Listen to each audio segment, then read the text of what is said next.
Hi అండి. ఈరోజు మీకు నేను ఓట్స్ ఉప్మా ఎలా తయారు చేసుకోవాలో చూపిస్తాను.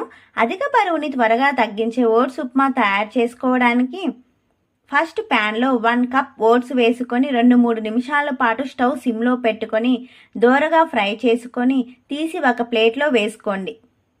తర్వాత అదే ప్యాన్లో 1 స్పూన్ ఆయిల్ వేసి హీట్ అయ్యాక పోపు దినుసులు వేసి ఫ్రై చేసుకొని ఆనియన్స్, కారానికి తగినట్లు చిల్లీస్ వేసి ఆనియన్స్ని 2 నిమిషాలు ఫ్రై చేసుకున్న తర్వాత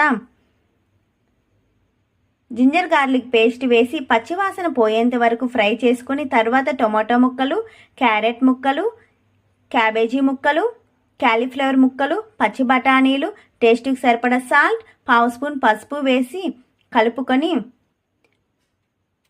మూత పెట్టుకొని ఉడికించుకోవాలి. మధ్యలో మూత తీసి కలుపుతూ ఉండాలి. వెజిటబుల్స్ ఇలా ఫ్రై అయిన తర్వాత 1 కప్ ఓట్స్కి 2 కప్స్ వాటర్ వేసుకోండి.